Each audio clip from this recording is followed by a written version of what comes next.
Good afternoon, everyone. I'm Richard James Burgess, President and CEO of A2IM. A2IM is the American Association of Independent Music. It is the collective voice of independent music. And our mission is to promote growth, awareness, and opportunities for independent music. This is the first Indiescussion of the year. And I want to mention before we get into it that Indie Week tickets are now on sale at a2im.org. But it's my great pleasure to introduce the Chief Executive Officer of the MLC, the Mechanical Licensing Collective, who knows absolutely everything there is to know about this brand new portal, and we're extremely excited to have you, Kris. So welcome. Thank you, Richard. It's great to be here and to be back with your group again. Thank you. So I think you have a presentation for us, right? Yes. I've got about maybe 10 slides that'll take us 20 minutes to review, just to get folks up to speed on where we are and perhaps some of the questions that you can be thinking about now, since we are quickly approaching when we expect to send out our first royalty distribution. And then we can shift into a discussion after that. So bear with me while I share my screen.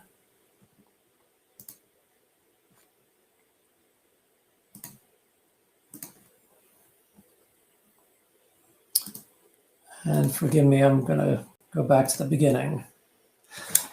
So I'm sure many of you have heard about the MLC now and know that there is an organization called the MLC. But in case you have not yet gotten clear on what it is that we will do, we essentially are a new administrative organization that will collect mechanical royalties from digital audio services in the US. And then we will distribute those royalties to songwriters who self-administer their catalogs, or to music publishers, administrators, and the collective management organizations outside the United States that represent the interests of songwriters or publishers.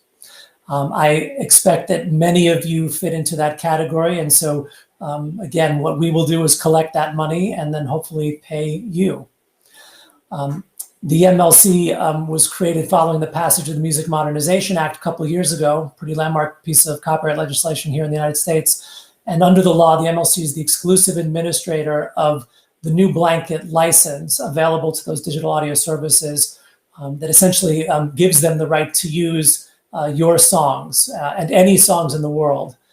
As the exclusive administrator, that means that the MLC is the only organization that can collect and distribute the royalties that those services pay under that new blanket license. And that's why it's so important for us to get the message out to all of you about what we do, because we will be the only place that you can get those mechanical royalties that they pay, and we want to make sure that you get your share. We find and have found, as we've done webinars over the past year, there is often confusion about what we will do and what we won't do.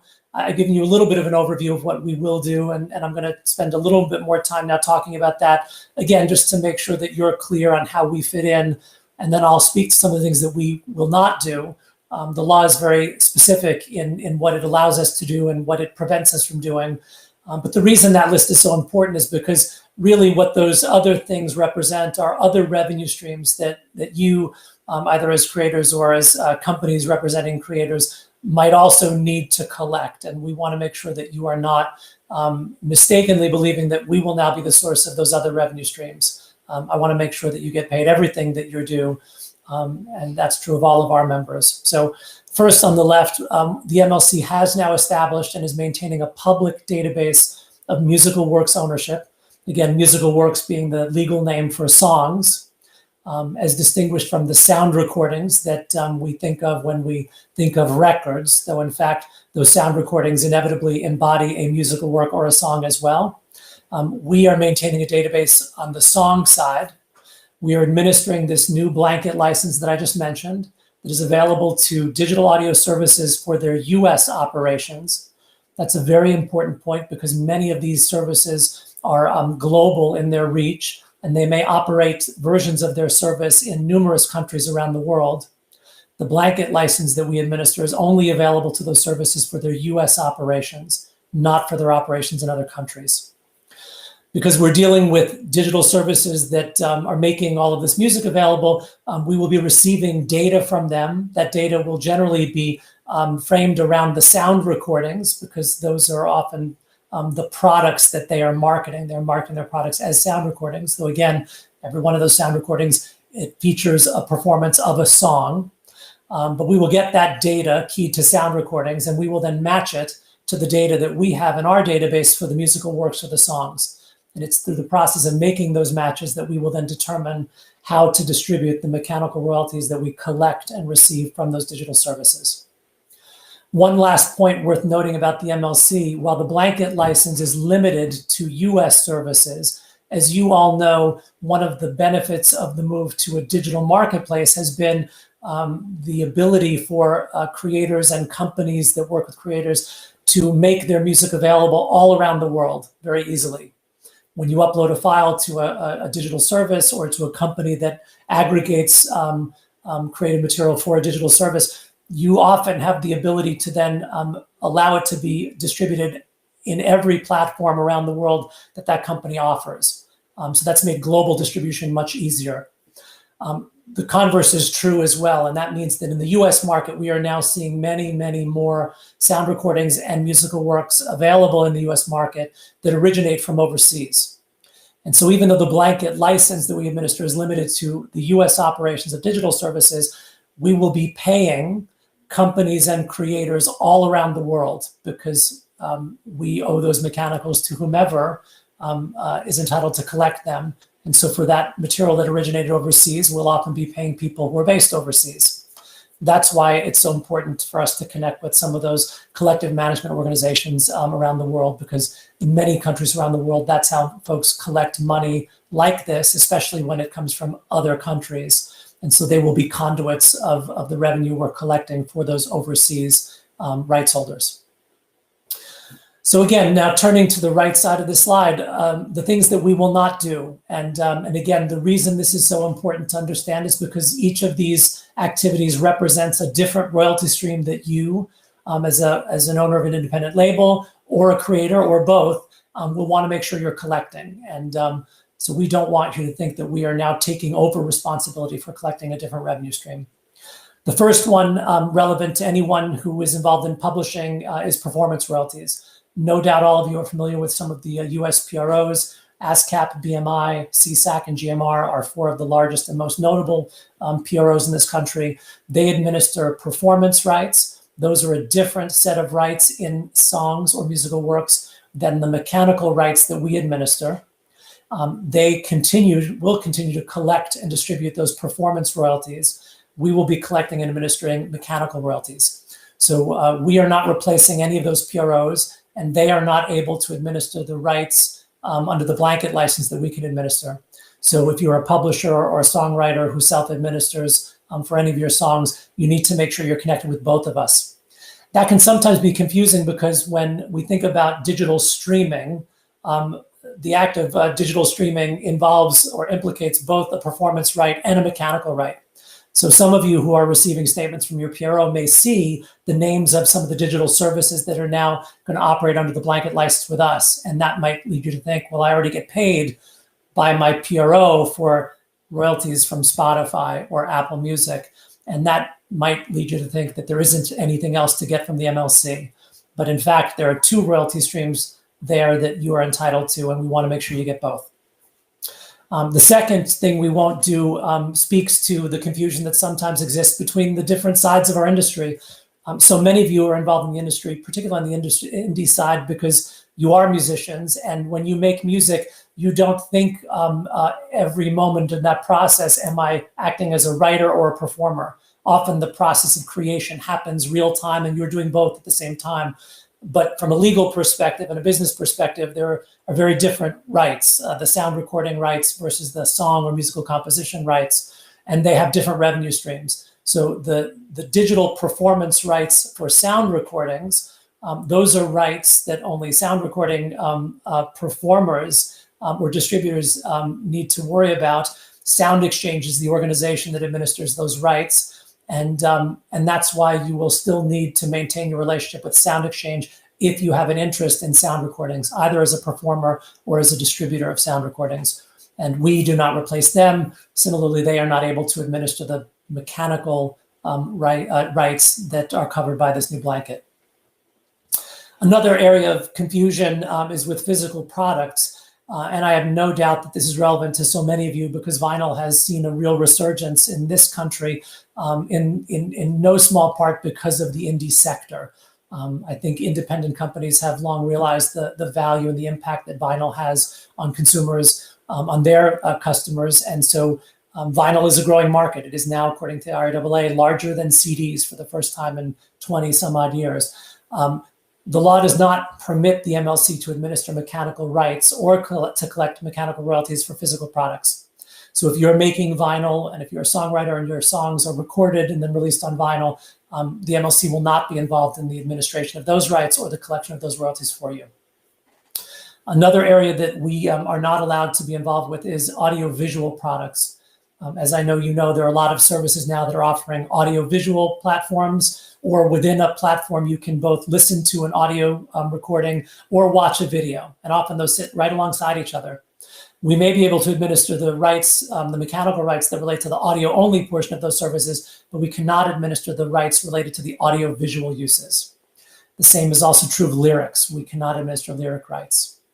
And then finally, and this picks up on something I said in the left side of this slide, because we are an organization that has been charged with administering this very specific right that relates to U.S. services, we are not able to act as an administrator for our members to collect money that may be due to them from uses outside the United States.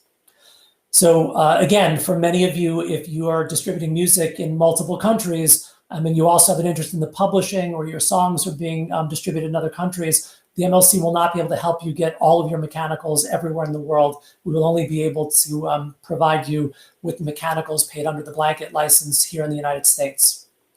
That probably begs a question in many of your minds, which is, God, so the MLC didn't do a whole lot. And the answer is, we're going to do a ton in a very specific area. But again, the music industry is very broad.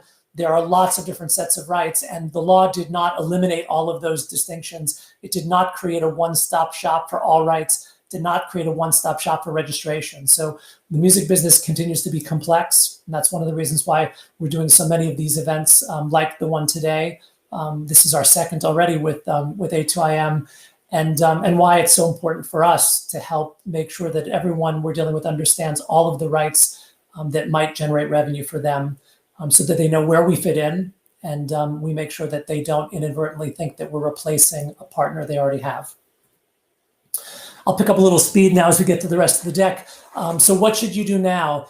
If you are a publisher, administrator, or a CMO, you should become a member. And the reason for that is, again, we are the exclusive administrator of this new blanket license, which means any royalties paid under that blanket license will only come through the MLC.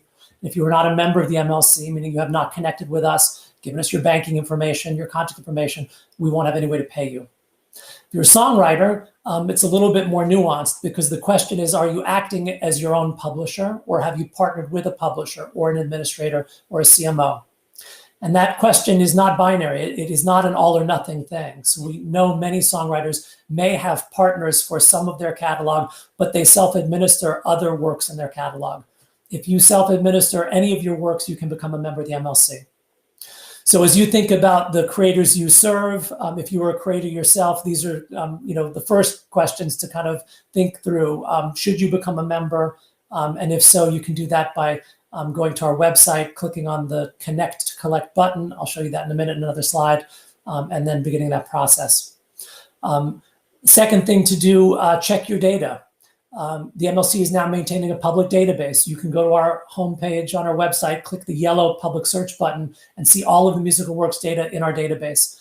If you are a creator or if you are a publisher, you can see that data without doing anything other than going to our website.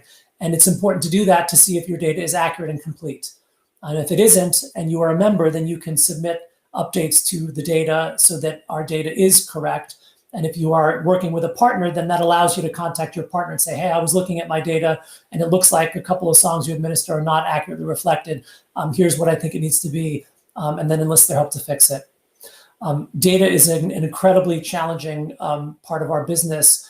There are literally tens of millions of works and tens of millions of sound recordings. And one of the hallmark, really the foundations of the MLC was the idea that we can collectively do better on data if we are doing it in an open and transparent way, where everyone who has an interest in that data can see it and have the ability to improve it. So again, if you're a member, it's really important to check your data and to update it where necessary. But if you're a songwriter working with others, you can still check your data and then work with your partner to make sure that it's accurate as well. All of us can see the same data now. I'll talk a bit about our data quality initiative in a minute now, but that's another way that you can check your data. That's a tool that we've created. And then, as I mentioned earlier, if you are a member and you've gone through that process, please make sure that your banking information is up to date and accurate. Every organization that has ever paid anybody in our business inevitably gets to that moment when they realize the check came back, the letter came back, the wire didn't work, and that's because the person we were trying to pay changed their bank, changed their address, and they didn't let us know, and then we don't know how to find them, or we can't immediately pay them. We have to go look for them. So it's really important to maintain that banking information. I'll talk about a support team in a minute. We've got a great team available to answer lots of questions. So again, I'll touch on that in another slide. The data quality initiative I mentioned, we call it the DQI. Really simple terms, it's a way for you to compare your data with ours and see where there are differences or discrepancies. So you send us a report in an Excel template that we provide. As long as you have one or two key identifiers for your musical works, we can then line those up with those same data points in our system and then show you where your data and ours are different. And that's the emphasis, right? For many of you, especially if you're a company and you're managing 1,000 works, 10,000 works, 100,000 works, you could never realistically go through the works one at a time. The DQI allows you to compare works in bulk and see only the discrepancies. And then from there, you can quickly hone in on which changes you need to make in order to ensure that we have the right data to pay you. We've compared already more than 18 million works. I think we're actually closer to 19 million. And again, because works have shares, there can be multiple writers or multiple parties entitled to receive mechanicals. That 18 million represents the number of works we have compared for members. It's not the number of unique works. That number is a little bit under 10 million now, which is still a really large number. But the point is we compare those rights on a share by share basis for rights holders. That is available now and is a really great tool for folks to help to improve their data. Again, who needs to become a member? If you're a music publisher, an administrator, or a CMO, you need to become a member. And if you don't do that, then we won't have a way to pay you those mechanicals that we exclusively administer. And if you're a self-administered songwriter or a self-administered composer or lyricist, you should also become a member for the same reason. One thing at the bottom of the slide worth noting, and again, this is where the complexity of the business is often confusing. Unlike performance royalties, in the mechanical space, there is no pre-designated writer share and publisher share. There is only a mechanical share. That means if you're a publisher, you may be collecting 100% of the mechanicals from us and then turning around and distributing a share of those to your songwriters based on your contracts with them. If you're a writer, you can collect 100% of the mechanicals if you are self-administered because you are essentially acting as your own publisher. And then if you actually set up different accounts for your publishing money and your performing money, you can move the money and allocate it however you'd like. But the point is, acting as your own publisher means you're entitled to 100% of it. You don't have to set up things to collect both shares with us if you're a self-administered writer. It's simply a single share and you would collect all of it.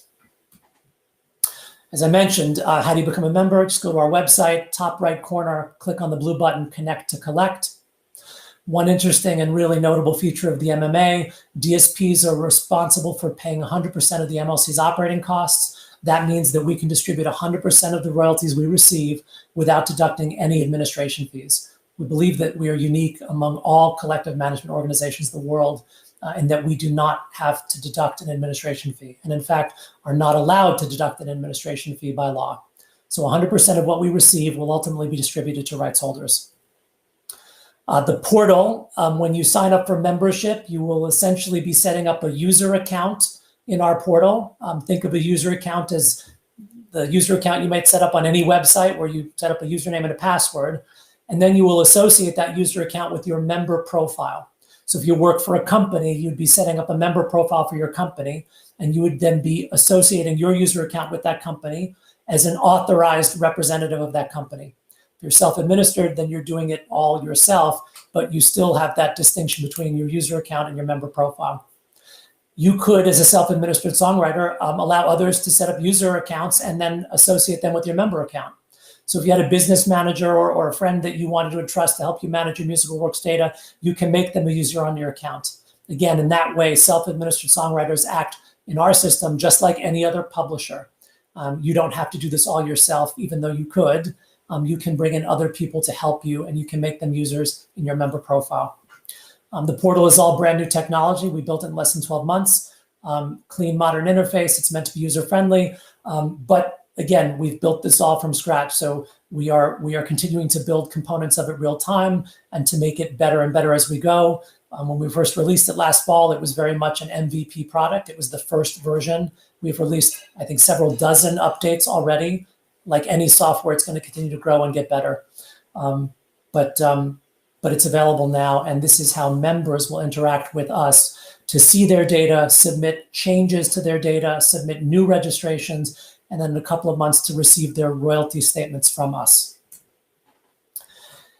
I've shared a lot already, and I know that some of this may lead to questions. There may be other things you hear today that lead to questions. We have a really large and talented support team of human beings.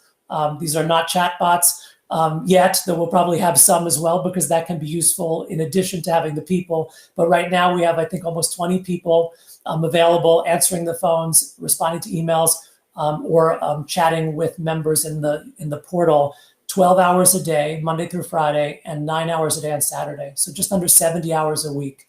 We were very intentional in offering really long hours and Saturday hours so that we can be available to you when it's convenient for you to reach us, not when it's convenient for us. Please take advantage of that. There are no bad questions. They're there to help.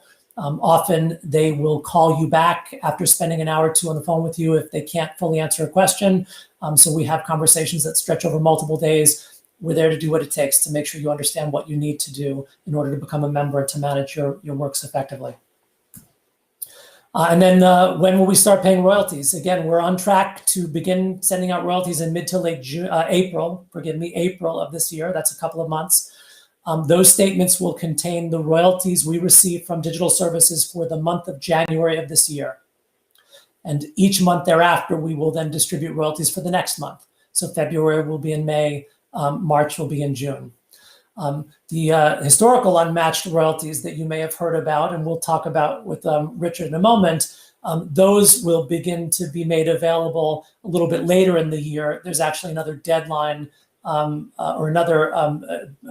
deadline for DSPs to provide additional data that we need in order to manage that process. So, and that data is not due until the middle of June. So right now we're standing up the ongoing process for new royalties. That will make sure that you continue to receive royalties on the new uses of your works. And then later this year, we will plug in the historical unmatched royalties that we've received, so you can also see and claim those, and we'll begin to pay those as we make those matches. That is the deck, and I will unshare my screen and hand it back to you, Richard, for our discussion. It's a great presentation. Thank you. And I got to say congratulations, because I know, we talked when you first took this job, and you had the deadline of all deadlines that you just had, by law, had to launch on the 1st of January this year, and you did it. So congratulations on that. I think that's absolutely amazing. And I got to say, the site looks incredible, and just wanted to ask you, how did it go? How did the launch go? Well, thank you. First of all, I really appreciate that, Richard. We, as you said, we launched and we're ready for full operations in January. There is so much more that we still have to do, and there is so much more that we can now improve. So again, what we have done has certainly represented a starting point, and it met the statutory obligations we had, but we know that there's a lot more now to do to make this better and more effective. And the most important things that we will have to do are still in front of us, and that is namely to pay creators and publishers. So we're feeling good about where we are, but very cognizant that there's much more to do. Yeah, I appreciated your comment about the MVP. I mean, you must have, you have to get something up and you got to see how it works, right? And that must have been a great moment when you got that the first site launched and actually had people using it. Yes, yes. And now, the support team in January fielded almost 2,000 inquiries, and that's incredibly exciting because we're now speaking with thousands of people that we are here to serve. And the more we hear from them, the more we understand where they're finding things challenging, where they're getting confused, where we can do things better. So that feedback loop is incredibly important, as it should be in any business, in order to make sure that we're getting better and evolving and meeting the needs of our customers. But I think it's fair to say that the situation related to mechanical royalties in the United States was not in an ideal place, and that's very much why there was such a broad consensus to pass the MMA in the first place. So we are starting at quite a deficit, and we're trying to do everything we can to make things better. But again, it's a process, and it is going to take time, even as we move very quickly. Yeah, I got to say, first thing I did when I went on your site was what every good narcissist does. I looked up myself and I found some stuff which was good. That was very encouraging. So I'm very excited to see how this goes. But the big news is that you just got almost $500 million, right? $424 million in historical unmatched royalties that you alluded to before, and that goes back quite a way. It goes back several years. Firstly, how many years does it go back? And then secondly, how long do you anticipate it'll take you to start getting those royalties out, get to a substantial amount of those royalties out? So under the law, the digital services that elected to deliver or transfer that money to us were supposed to provide any royalties that they had accrued and not been able to match and pay out, going back as far as there were unmatched royalties. So for longer established services, those monies could go back many years, a decade or even more. That's one of the things that we'll be looking at as we dig into the extraordinary amount of data we've already received is the details of what we have received. So there, it will go back in time.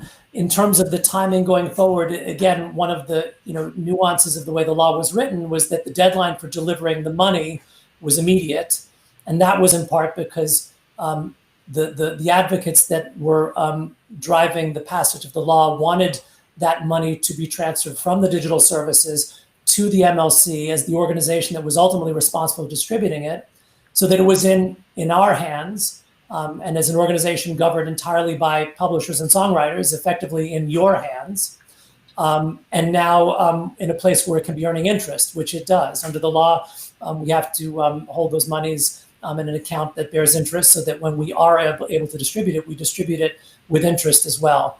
The interest will not go back to when the DSP first accrued it, but the interest will begin when we received it in February, starting in that February 15th deadline. So the money is now with us, but as I said before, we are still waiting for the rest of the data that we need in order to process it. That will not arrive till the middle of June. And then we're going to have to put all those pieces together and find a way to represent all that in our system. So again, that data came from different companies who had maintained it in different ways. Maybe they were using different vendors, maybe they were doing it themselves. So there's a lot of work we're going to have to do to sort of line up all the data correctly and in the same way, so that when we make it available for people to look at in the portal, they can see it easily. So I think it's safe to say that we won't be in a position to begin distributing any of that money until later in this year, and certainly after the middle of June when we get that last bit of data. And in the meantime, we'll begin distributing royalties, new royalties we receive under the blanket for January. And we'll also launch the claiming portal, the portal where members can see the unmatched data for the newly received blanket monies, so they can begin working in that portal and learning how to look at and ultimately claim data.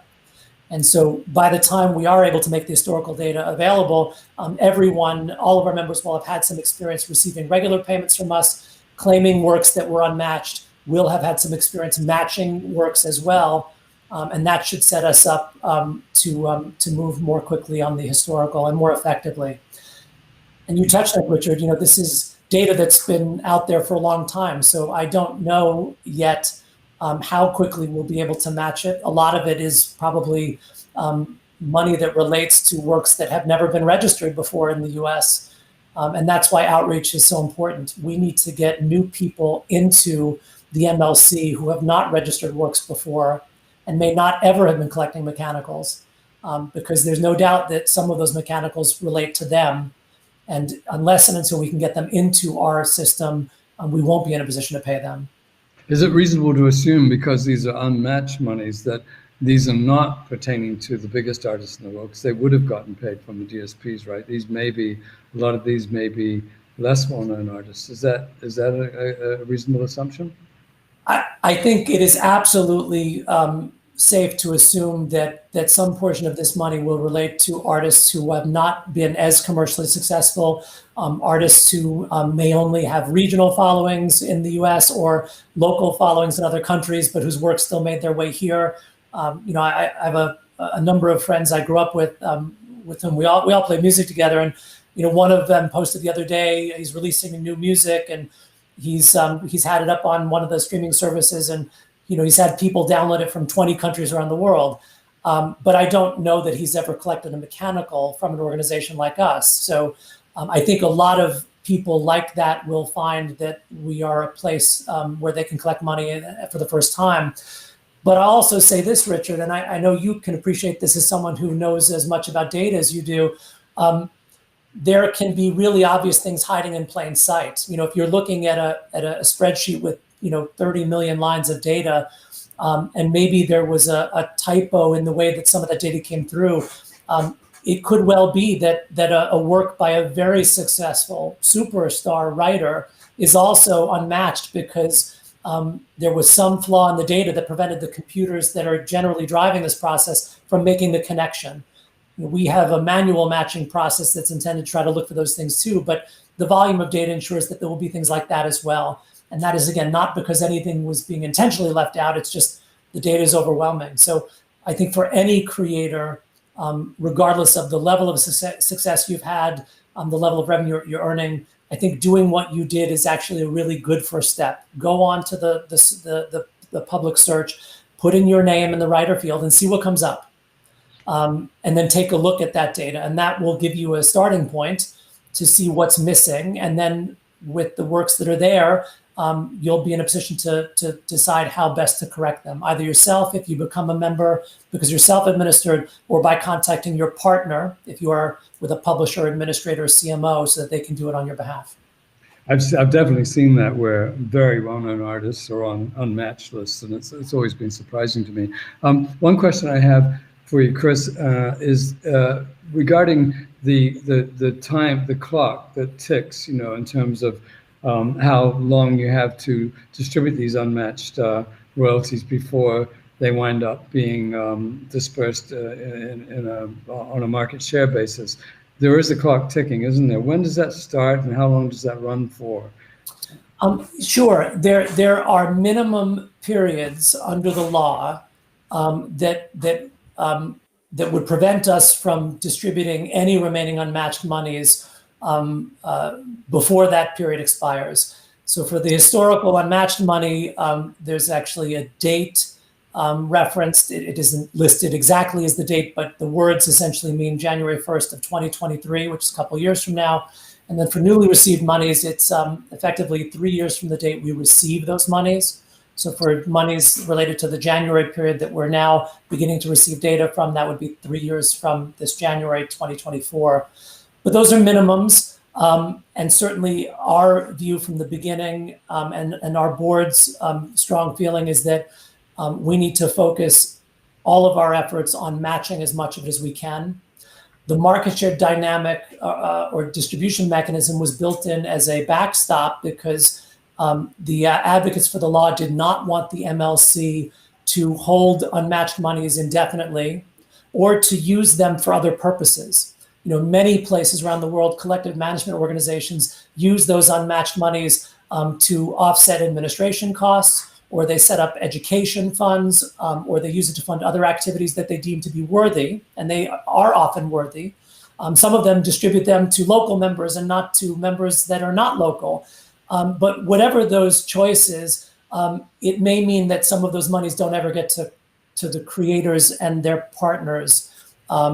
In the case of the MLC, the law was set up to ensure that all of that money gets distributed out. So I don't have the discretion to spend it on education. I don't have the discretion to hold it forever. I can't use it to offset administration costs. We ultimately have to distribute that. But again, the focus right now is on matching. Either way, we've got several years before we would be in a position to consider whether to move to a market share distribution. And that's why our focus right now is on getting more and more members to join, and to get everyone to check their data. The better the data, the more complete the data, the more people who have contributed data, the more likely we will be to match more of that unmatched money and the new money we receive.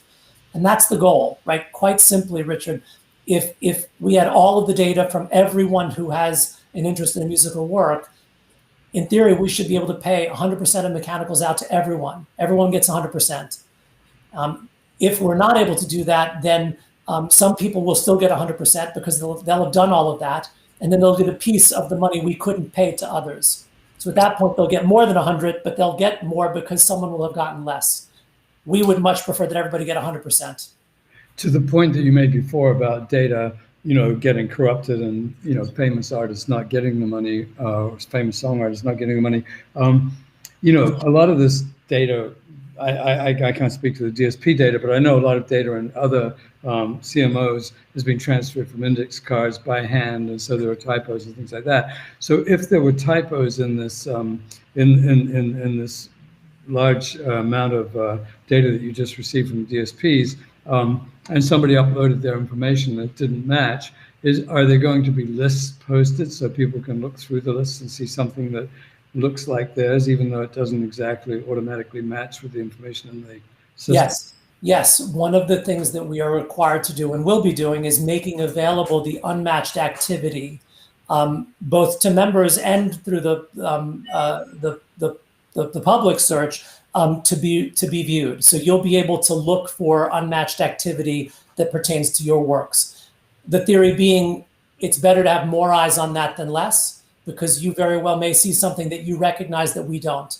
And again, given the volume of data we're dealing with, even if we're doing everything we could possibly do, we may not see everything because of the sheer volume. So we will make data available.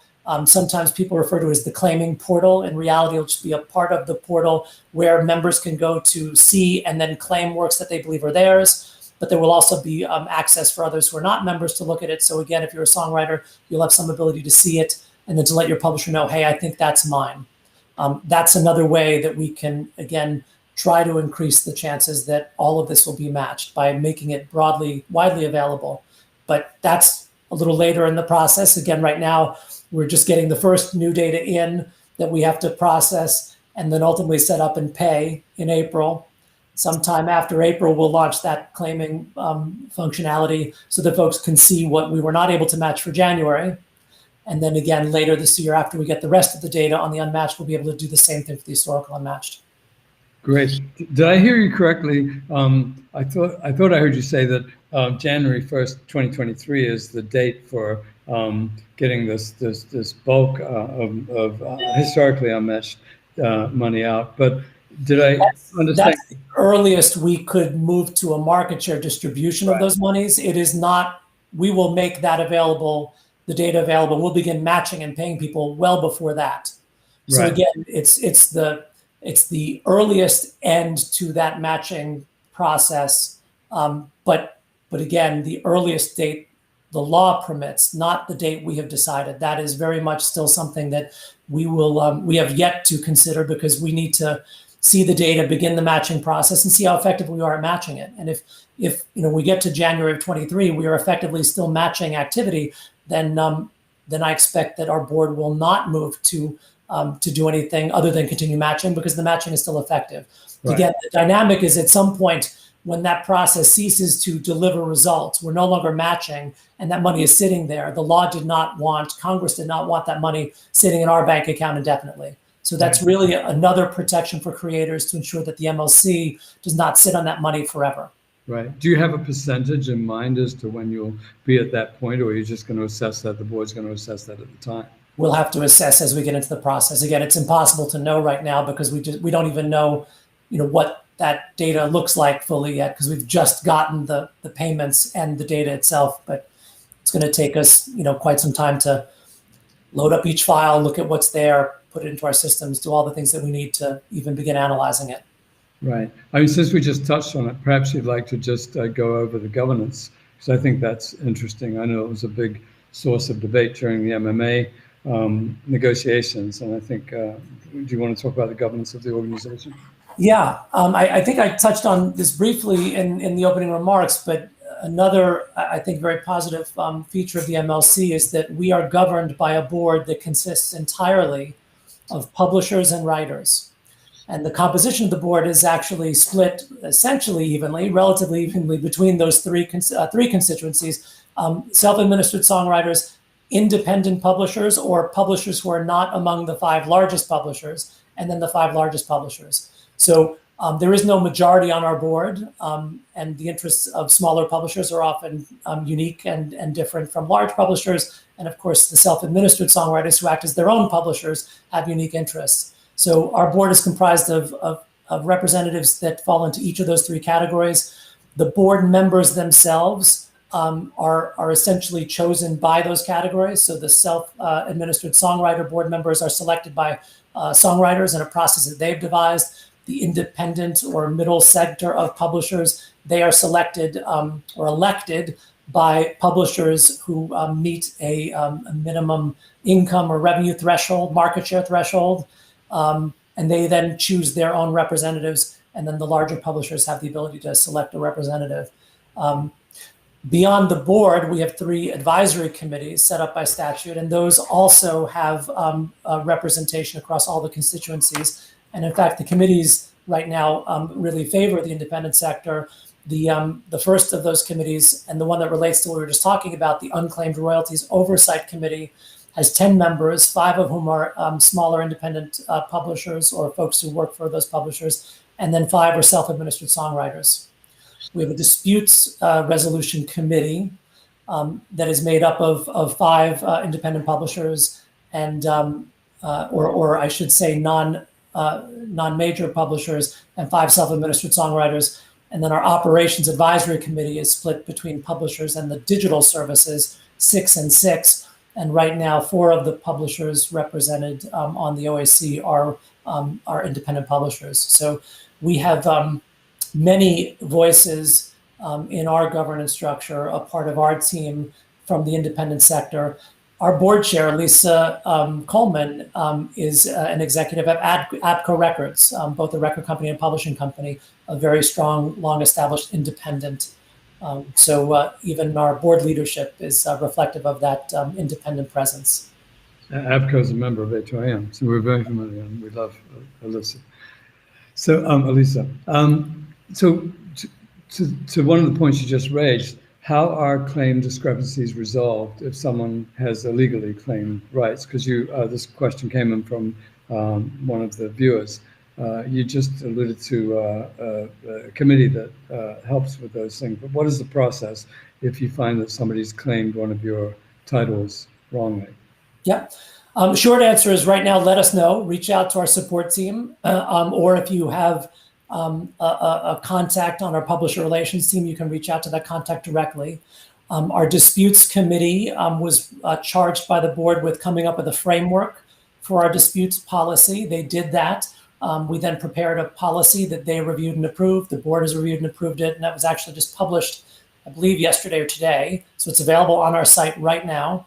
And the policy at a high level essentially seeks to identify when a dispute exists, to make that the existence of that dispute known to the members involved, to give a very quick path for members involved to get the monies placed on hold. Essentially, if we believe there is a legitimate dispute, we will quickly put the money on hold, and then we will hold it until the dispute is resolved. But we do not resolve the disputes. We do not act as the judge in that case. We leave it to the members to work out those disputes. And we do that because, again, the question suggested, if someone has illegally claimed my rights, but often it may not be clear who is right or who is wrong in a dispute. And And because we are serving all of you, it's important for us to not be deciding disputes in ways that might have one member feeling that we have favored another. So our goal is to surface the existence of disputes as quickly as possible, to notify the relevant members, and then where we believe that dispute is valid, to put monies on hold. And again, that is reflected in the policy that we've just posted. So if any of you are seeing something with respect to one of your works that you don't think is right, someone has claimed a share that is higher than you think they should, they have claimed a share that they're not entitled to receive. Maybe someone who had a right to collect a share is still listed as the rights holder for your share and you're now administering it. In any of those situations, notify us through the support team or again through publisher relations and let us know. And we will work with you to then act on that, and if that claim is valid, to put the works on hold. Have you thought at all about copyright trolls? What you would do if you see somebody acting in bad faith on a regular basis? Yes, and that is certainly something that we will be monitoring, but. At this point, we're more focused on kind of getting the initial process set up and seeing where we can identify and resolve legitimate disputes. Certainly, we will consider policies that, and that's, I guess, maybe the point. It's not that you can contact us and say that song that Richard Burgess wrote, 20 years ago, I actually wrote it, put it on hold. In that case, we would actually require you to submit some form of substantiating documentation to us, because we would assume at that point that if that registration is has been around for a bit, that it's legitimate, and we're not going to assume that Richard didn't write a song that you had written and claimed registered some time ago. So for that person, they're going to have to provide some substantiating documentation that we will review, not to determine that they're right, but to determine that it is a legitimate dispute. And then at that point, we would put the work on hold. I see. So it's probably more going to be like splits, where you think it's going to be more difficult because you can't really tell who did what in the room. Yes, exactly. It's the person. Or catalog transfers are often a challenge because when you acquire a catalog, you want to get things set up right away, and sometimes the publisher who is relinquishing rights is not as quick to relinquish them. And and again, we don't know where that line should be. We don't know what your agreement was. So we might know that the transfer happened. We saw the press release, in the trades, but I don't know when that was supposed to take effect. Maybe you announce the deal, but you don't begin to collect for 6 months. So those are examples where we would know the dispute is legitimate. But again, we're going to leave it to you and the other member to resolve that and either give us clear instruction or provide a copy of an agreement, whatever the case may be. I'm with you. Thank you. So I have a couple of questions from outside as well, from viewers. One is, could you speak more to the data that the MLC has received? What specifically is in there, and how is it being utilized? I mean, I think you don't necessarily know yet, right? But I'd love you to speak to that if you can. Yeah, if that refers to the historical unmatched royalties, the Copyright Office issued regulations that specified the information that the digital services needed to provide us. At a minimum, it was the information that they were maintaining in the normal course of their business, but it specified additional data points that are pretty much in line with the new data requirements they have for the new activity. And all of that was data that we pushed for the office to require because we thought it could be relevant in helping us make the matches. So, one of the things that we were able to get in the regulations that will probably be more relevant for the new data we receive under the blanket license was for the services to provide us with some of the data points as they receive them from record companies. So, for example, how did the record company list the artist for that particular recording that is now available? How did they list the title?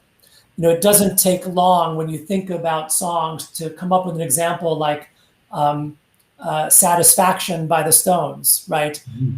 Is it Satisfaction, or is it, in parentheses, I Can't Get No Satisfaction? Or Sitting on the Dock of the Bay, right? Is it Sitting on the Dock of the Bay, or is it Dock of the Bay? Mm-hmm.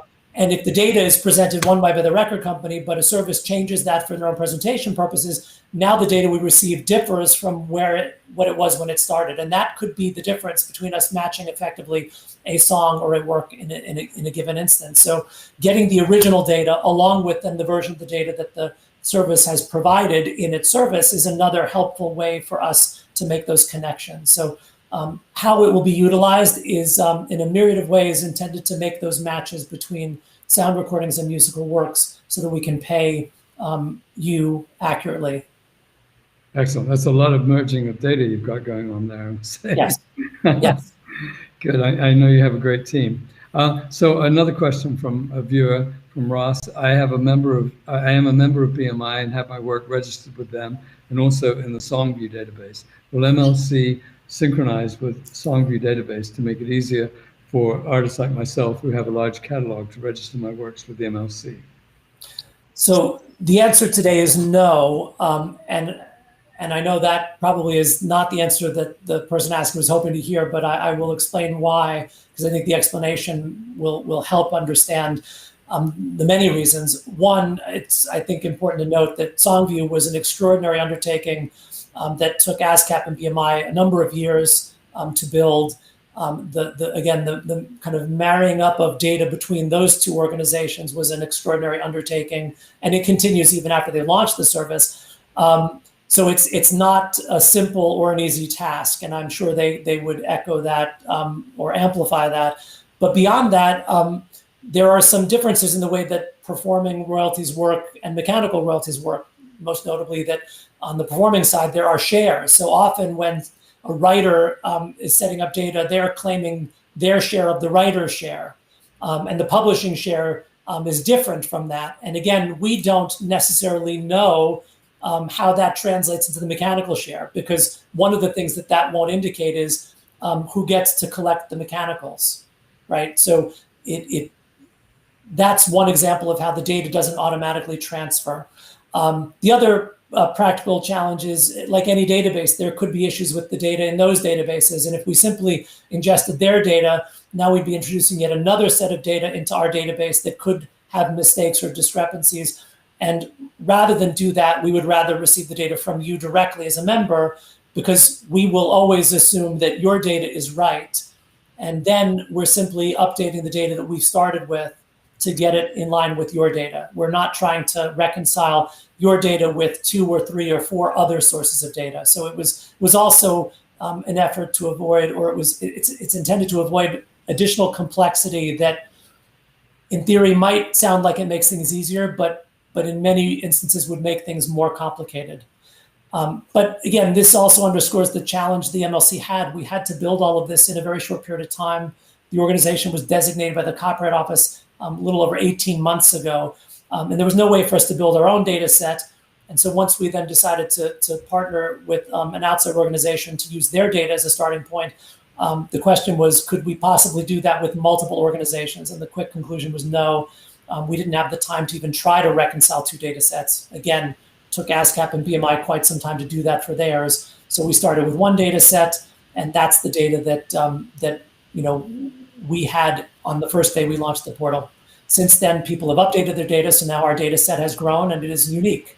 It is our own, but we will not, at least at this moment, have that connection that you had asked about. Thank you. I know at one point as you were setting this all up, you discovered a download issue. Would you explain that, and is that now resolved, or where is that at this moment? Yeah. The MMA, the law expressly allowed record companies to continue to secure mechanical licenses for downloads and to then pass those along to digital download services, which is how that part of the business has now worked for many years, right? The whole process around the sale of products going back to vinyl has been that record companies traditionally secured mechanical licenses for the records they released, and then they paid mechanicals. And when the digital services came into existence, just like record companies did with physical stores, right, where they were essentially selling them a product that was pre-cleared, the download services and the record companies worked out the same arrangement. On the streaming side, there was a point where the publishers stepped in and established direct relationships with the streaming services, and the streaming services were then licensing the rights, the mechanical rights directly from publishers. So the way that things had worked was different. The law recognized that and allowed, in theory, for record companies to keep operating under the pass-throughs. The challenge was the reporting. When you have a blanket license as a DSP with a publisher that covers all of the works in their catalog, that's much easier for them to then inform us of, because they can say anything that that you find for my data that is attributable to, pick a publisher, that is something covered by my direct deal. But on the download side, each deal is product specific. So there are many, many, many more clearances that the services would have to report. The services and the recording industry ultimately made a proposal to the Copyright Office that the MLC has been supportive of, that would allow them to report their pass-throughs essentially on a sound recording basis, or even to say all of the sound recordings on our service are pass-through. And that will then allow those services to continue operating the way that they are. That is an issue that is still open with the Copyright Office, so we don't yet know how they will rule. But it's certainly our hope that they will find that to be a favorable solution, because it will, I think, enable download services and record companies to transition, if they choose, to the blanket license, where they are not passing through those clearances over more time and in a way that is a little bit easier for them to manage. It'd be a pretty big transition for a lot of them to switch suddenly from a pass-through dynamic to one where now the digital service is essentially paying the mechanicals on their end out of their margin. That would mean that all of you who are record labels would no doubt be receiving less when you sell that record to that service, because you were no longer paying the mechanicals. So we'll see how that plays out. But for now, the office has allowed essentially for that practice to continue. So right now we're really focusing on onboarding the streaming services by and large. And again, if anyone has any questions about the services operating under the notice, the blanket, you can go to our website and there's a notices section where you can see every DSP that has sent us a notice. The notice describes the services that they're operating, so you can see exactly what they're doing and how that's going to work. It's all on the site. Thank you. I know it was a complicated thing. It was one of those unintended consequences, right? Yes. And again, it's a transition. And I think there are so many examples of how we are transitioning the way that businesses operate, the way that your labels operate, your members' labels operate, and transitions are complicated for all of the obvious reasons. But we're trying our best to see and spot those issues and then facilitate those transitions where we can. And I'm sure in 5 years, we'll all look back and think, well, can't imagine it worked the way it used to. But right now, we're very much in the middle of that transition. And so it's hard for everybody involved. Yeah, no, it's exciting. So we're down to the last couple of minutes, Kris. I have like a dozen more questions, which will not fit into 2 minutes. So what I do want to do is ask you if there's anything that we haven't talked about that you would like to say before we wind up. And thank you so much for your time, by the way. But anything you would like to everyone to take away? I think I would just emphasize again that we have a really large and strong support team available to answer any questions from anyone. That's not limited to members. So if you're wondering if any of this relates to you or your business and you want to ask a question, you can call them now, you can email them. But I think that's probably the best thing I can leave you with. 12 hours a day, 9 hours on Saturday, give them a call, and we'll do our best to answer your question and help you figure out what this all means for you and your label, your publishing company, your creators, or you if you're a creator. Well, Kris Ahrend, CEO of the MLC, thank you so much. You're always incredibly informative and incredibly well informed, and it's a great pleasure to have you on again. And I hope to see you in a couple of months when you have even more to report. So thank you so much for taking the time. We really, really appreciate it. Thank you, Richard. Thanks for having me, and I look forward to seeing you again soon too. Thank you. Bye-bye. Everybody. Bye.